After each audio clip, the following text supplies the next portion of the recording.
नमस्कार। आज हम एक बहुत ही जरूरी विषय पर बात करने वाले हैं। भारत का पोश एक्ट।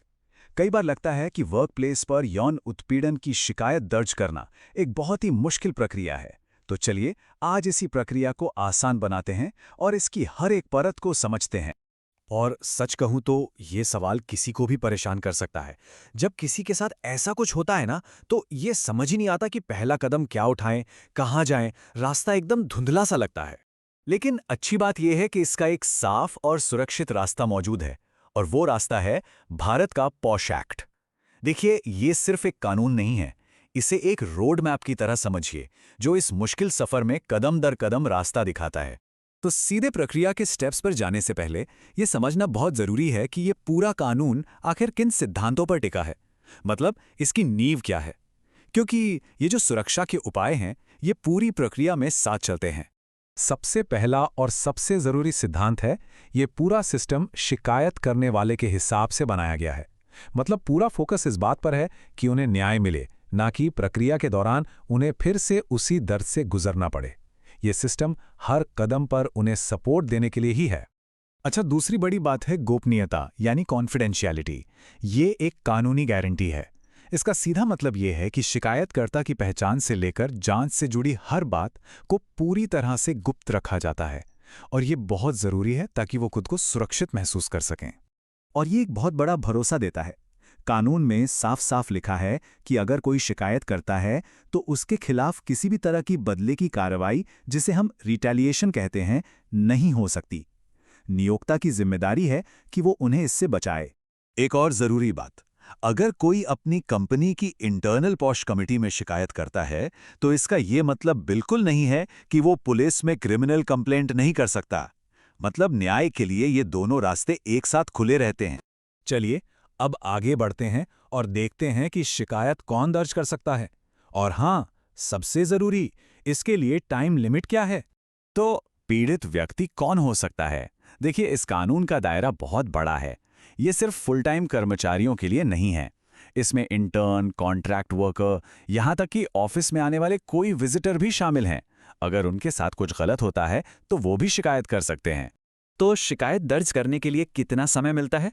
स्टैंडर्ड टाइम लिमिट है घटना होने के 3 महीने के अंदर। लेकिन मान लीजिए किसी वजह से देर हो जाती है। अगर कोई सही वजह है, जैसे कि कोई मानसिक सदमे में है या डर की वजह से नहीं बोल पाया, तो कमेटी इस डेडलाइन को 3 महीने और बढ़ा सकती है। ये लचीलापन बहुत जरूरी है ताकि न्याय मिल सके। तो चलिए अब आते हैं असल प्रक्रिया पर। मतलब स्टेप बाय स्टेप गाइड कि शिकायत दर्ज कैसे की जाती है।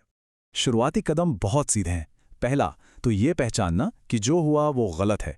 दूसरा, एक अनौपचारिक समाधान का रास्ता है, पर ध्यान रहे ये पूरी तरह से ऑप्शनल है, जरूरी नहीं।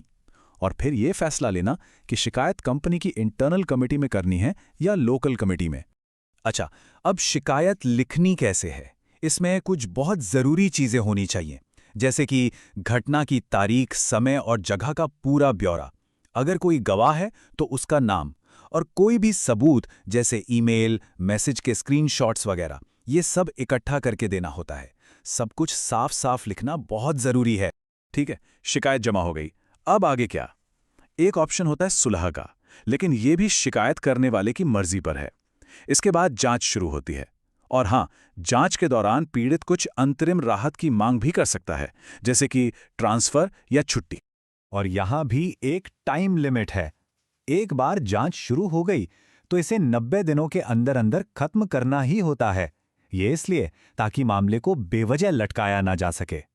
अब एक जरूरी सवाल, आज के बदलते वर्क कल्चर में, मतलब रिमोट वर्क और हाइब्रिड मॉडल में, ये कानून कैसे काम करता है? देखिए, कानून ने भी वक्त के साथ खुद को बदला है। चाहे कोई ऑफिस से काम करे या घर से, शिकायत दर्ज की जा सकती है। डिजिटल तरीके से डॉक्यूमेंट जमा करना और ऑनलाइन सुनवाई, ये सब अब मुमकिन है। हाँ, एक चिंता हमेशा रहती है झूठी शिकायतों की। तो क्या कानून में इसके लिए कोई उपाय है? बिल्कुल है। कानून में इसके गलत इस्तेमाल को रोकने के नियम हैं। लेकिन किसी शिकायत को दुर्भावनापूर्ण या झूठा साबित करना बहुत मुश्किल है। ऐसा इसलिए किया गया है ताकि सच में जो पीड़ित हैं वो शिकायत करने से डरे नहीं। कुछ और बातें हैं जो जाननी जरूरी हैं, जैसे आजकल के गिग वर्कर्स और प्लेटफॉर्म वर्कर्स।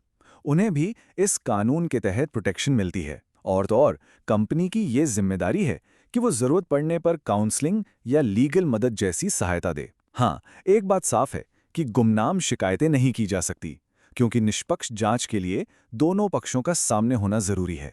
चलिए अब अपने आखिरी हिस्से पर आते हैं। यहाँ हम देखेंगे कि इस रास्ते में क्या चुनौतियां आती हैं और उनसे निपटने के सबसे अच्छे तरीके क्या हैं। यहाँ आप देख सकते हैं, एक तरफ है आम चुनौतियां और दूसरी तरफ है उनसे निपटने के तरीके। जैसे अगर बदले की कार्रवाई का डर है तो हर चीज को, हर बात को बहुत ध्यान से डॉक्यूमेंट करें। अगर जानकारी की कमी है तो किसी एनजीओ या यूनियन से मदद लें और सबसे जरूरी, अपने अधिकारों को जानें। याद रखिए, हर चीज का रिकॉर्ड रखना आपका सबसे मजबूत हथियार साबित हो सकता है। तो आखिर में एक सवाल पर आके रुकते हैं, क्या सिर्फ कानून का पालन कर लेना काफी है? शायद नहीं। असली सवाल तो ये है कि वर्कप्लेस सिर्फ नियमों का पालन करने से आगे बढ़कर एक ऐसा माहौल कैसे बना सकते हैं जहां हर कोई सच में सुरक्षित महसूस करे। एक सोचने वाली बात है।